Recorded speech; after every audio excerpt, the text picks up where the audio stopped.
Leaving Outer Station, we pass through the railroad's North Reading yard.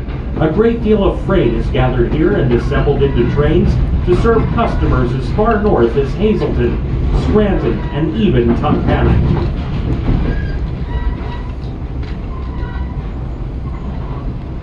Whoa.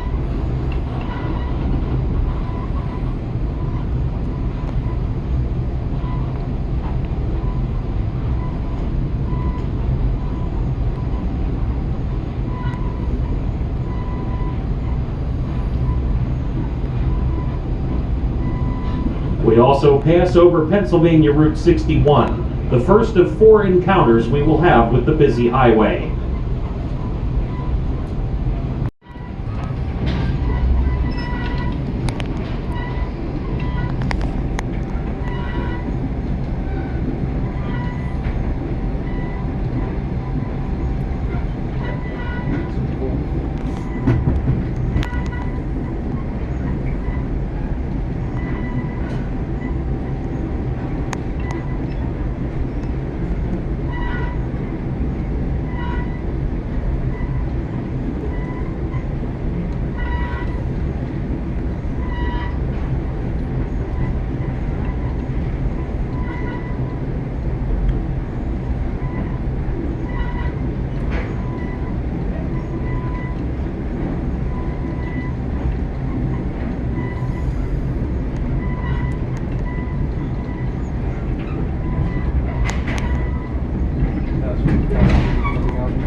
Entering West Leesport, the train sounds the horn for the Lee Street and Main Street grade crossings. This is a popular spot for photographers, as it is situated at the extreme north end of one of the longest stretches of straight and level track on the entire railroad. If you were to stand at ground level here, you could literally see the train coming northbound for miles.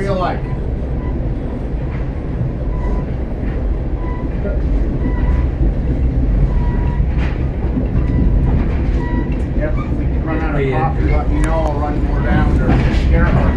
It's really good coffee. Wonderful. Normally on a trip you think, coffee. But very darn good coffee. Any beer for the return trip? I wish. I wish. No, unfortunately we don't allow alcohol. I think I will get some there. Yeah.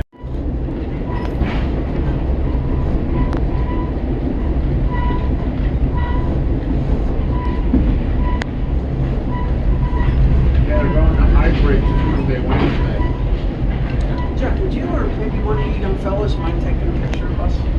Thank you. I'm Jay. That's Brendan. I'm Mike. I'm Mike.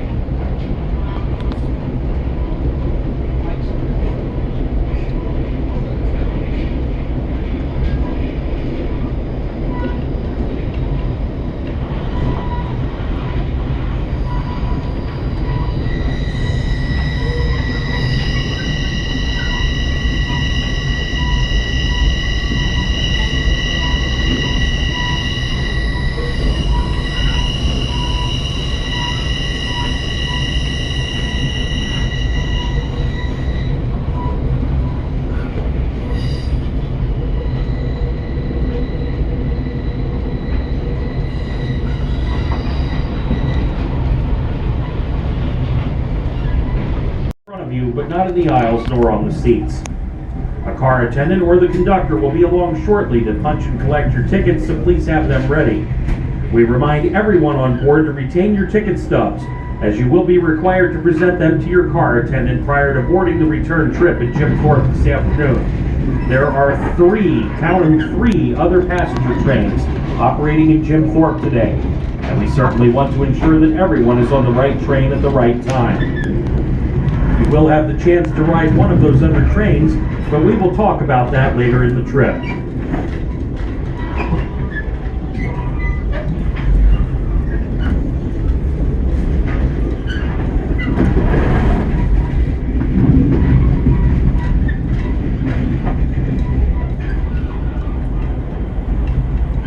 As we cross Broad Street, watch to your left for our recently expanded roundhouse, turntable, and wheel truing shop.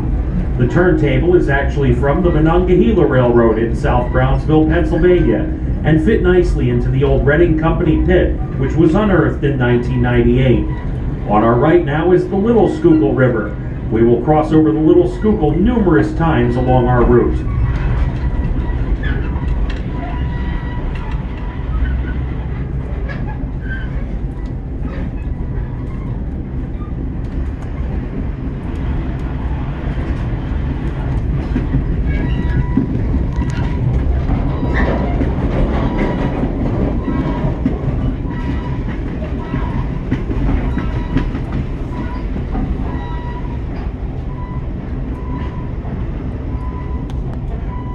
Route 895 will follow our line for several miles to the left of the train. The open fields along Route 895 make the area an ideal place for rail fans to photograph our train in operation. Look for them at several locations along our route. They've seen everything, then they buy something else. And they're very tight-lipped. I really don't know a lot of what my son will do stuff. Dad, I heard this or that, but they don't tell anybody what they're doing. And that's fine. I don't, it's not my business, but I'm always excited when I hear they might do this or they might do that. I'm just glad to work here, do my job, and today this is an easy day for me. The other Right through the center of town on a long straight line, making this another popular spot for photographers.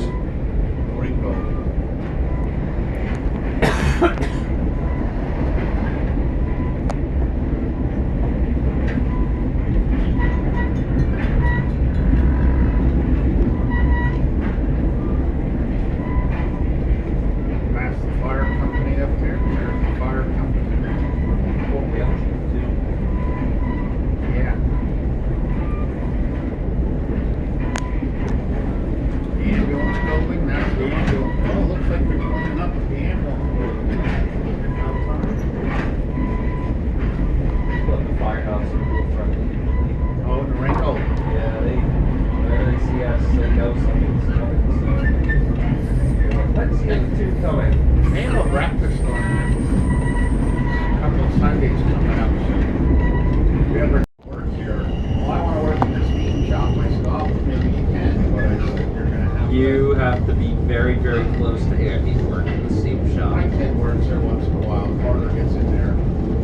He wasn't on the O2. He was on in the summer at the fire for one of the trips. He wasn't on. So, well, you got to be really close to Shane. Shane dedicates it. Yep. Shane is, that whole Fredrickson family is basically the ones who control. Ryan and Carter are like, Carter are like best friends. They talk all the time. Shane and Carter are friendly. I've known Shane since.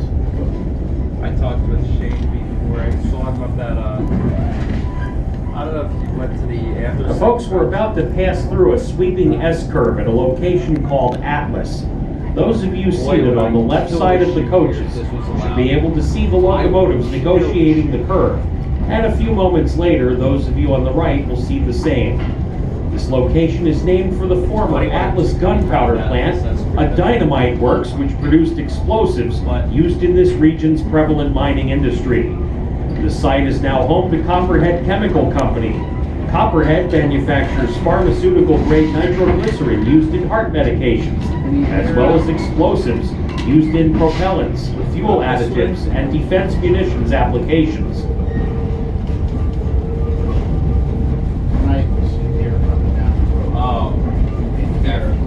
thick in here, man. Now tomorrow night it'll be dark. Yeah. Tonight will be the last night we have to see here. That's a big spotlight in the bottom.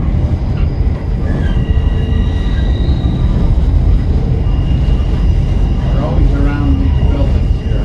Now, when we come back down the one tonight, look around right over in there where they stand right by the houses there and they come out and feed at night there. Due to the wide open field of view, this is another popular place for photographers. The spur track on the right is the nitrate siding that serves Maurer and Scott.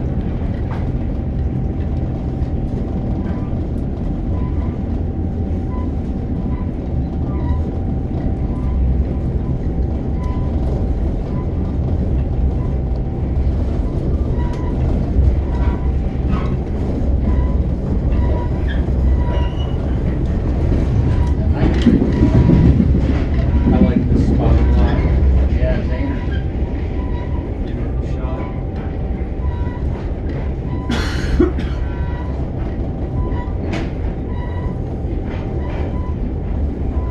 I really like the southbound shot at Spur Street. I usually stand on that, what used to be that car loading place. Where at? Spur Street in Rockland southbound. Okay. Very, very good shot. Yeah, yeah.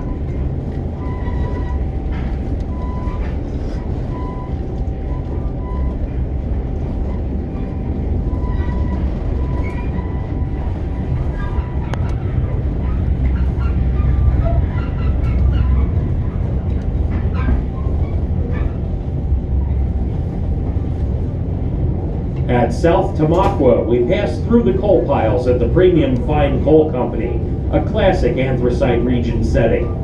Very shortly, we will enter another segment of double-track railroad at Equilateral Interlocking and Tamaqua Yard, where we will see even more freight awaiting distribution to local customers.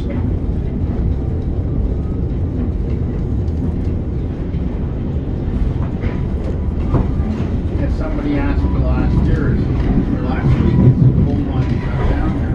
Oh,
Entering downtown Tamaqua, we see our Greenwood running track diverge to the east.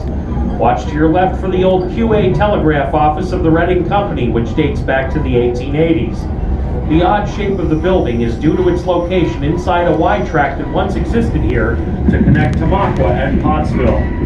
As we cross Broad Street, watch for the former Reading Company Tamaqua passenger station on your left, built in 1874. The structure barely escaped demolition several times since passenger service was discontinued by the Reading Company in 1961. In 2004, the Tamaqua Save Our Station group proudly completed a $1.5 million renovation of the building. The beautifully restored station now houses a restaurant. In 2020, Andy Muller and the Reading and Northern Railroad spent tens of thousands of dollars to restore and extend the platform to trackside, which allows for station stops here on select passenger. He's up here. There he is, I see him.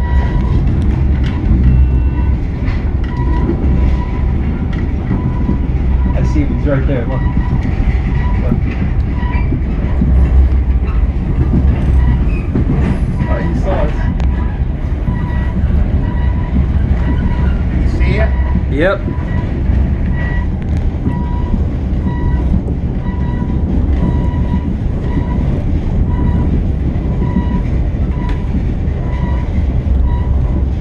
Should be Marion coming up. But big.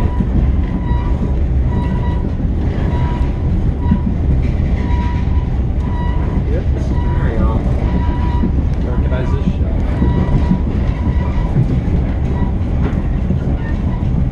I shot here last week with one while I was from southbound. It was a really nice shot.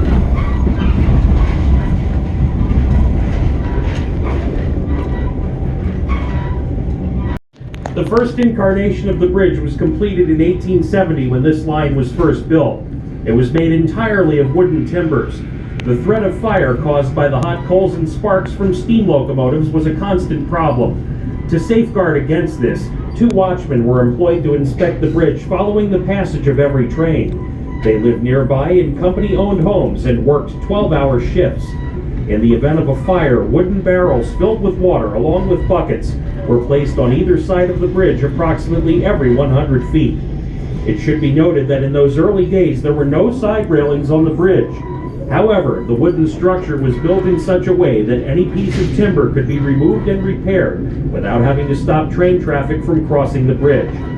In 1896, the wooden bridge was replaced by a steel structure, and in 1931, the Phoenix Bridge Company rebuilt the bridge into its current form. It was originally intended to be a double-track bridge to carry a planned main line running between New York and Chicago. During World War I, owing perhaps to its strategic location, the bridge was guarded by soldiers against trespassers and intruders. During World War II, security guards provided by the railroad watched the bridge around the clock. The last time the bridge was guarded in such a manner was during the 1948 presidential campaign of Harry S. Truman. Truman traveled over 30,000 miles across 28 states, giving over 350 speeches from the platform of his private rail car, the Ferdinand Magellan. The famous news photo of Mr. Truman holding up the November 3, 1948 Chicago Tribune article erroneously proclaiming Dewey defeats Truman was taken from the platform of the Ferdinand Magellan at St. Louis Union Station. We are entering Nesquehoning, the last small town we will pass through before Jim Thorpe. We are greeted on the left by the newest additions to the Reading and Northern Railroad, the buildings that are being transformed into our Nesquehoning campus and our brand new Nesquehoning Regional Railroad Station. You can see the station platform and canopy on our running left. This location is ideally situated right in the middle of our main line between North Reading and Pittston.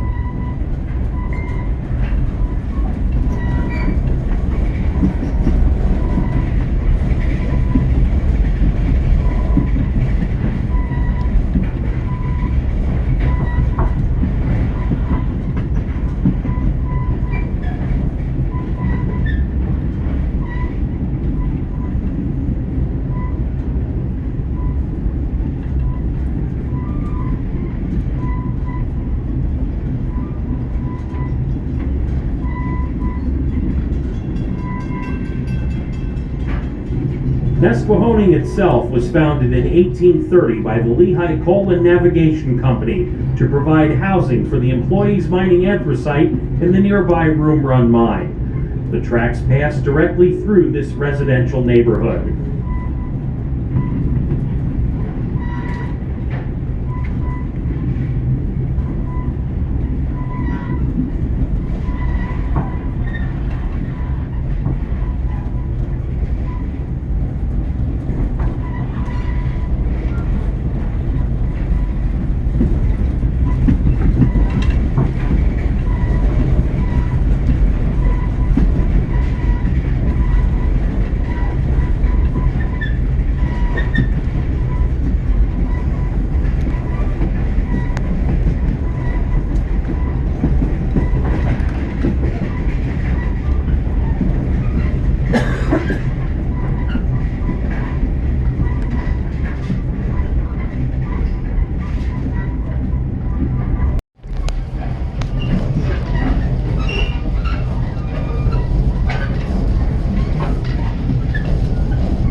Next is Nesquehoning Junction.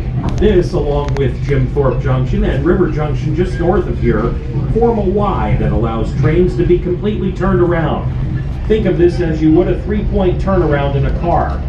This is the method we will use to turn our passenger consist around for the southbound run during your stay in Jim Thorpe. Also notice the abandoned PQ Tower on the left that controlled trade movements at this location until April of 1972. Now this route here is used by two of the three other trains I mentioned previously. One of them is our excursion train operating from the Wilkes-Barre-Scranton Regional Railroad Station in Pittston. The other is our Lehigh Gorge Scenic Railway train. The Lehigh Gorge Scenic Railway is the train that you will have the opportunity to ride if you wish. It operates out of the Jim Thorpe Station and into the Lehigh Gorge State Park on a 16-mile, 45-minute round trip. You will be able to ride the 1 o'clock, 2 o'clock, or 3 o'clock train into the Lehigh Gorge, but no later than 3 o'clock. If you ride the 4 o'clock train and hope to get back to Port Clinton or Reading on this train, more's the pity. You will arrive back at Jim Thorpe at 4:45, only to discover that we've gone bye-bye. Tickets for the Lehigh Gorge Scenic Railway may be purchased at the booth located at the west end of the station platform and are subject to availability. This year, the Lehigh Gorge Scenic Railway is celebrating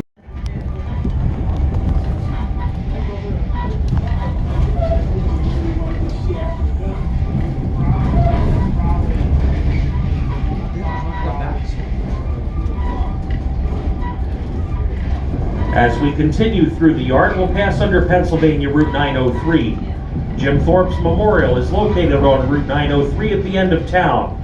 Route 903 heads toward Blakesley, deep in the Poconos.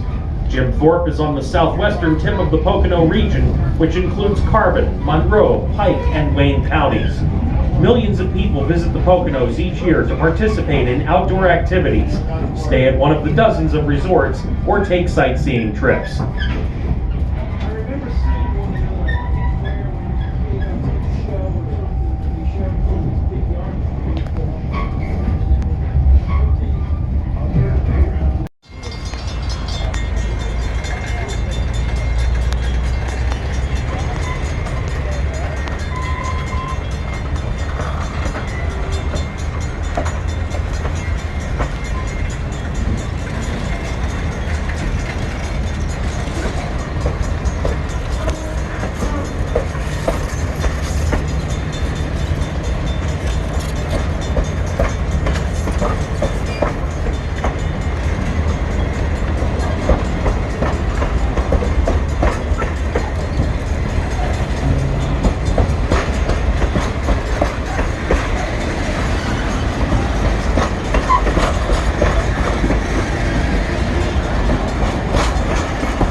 AMD Electronics,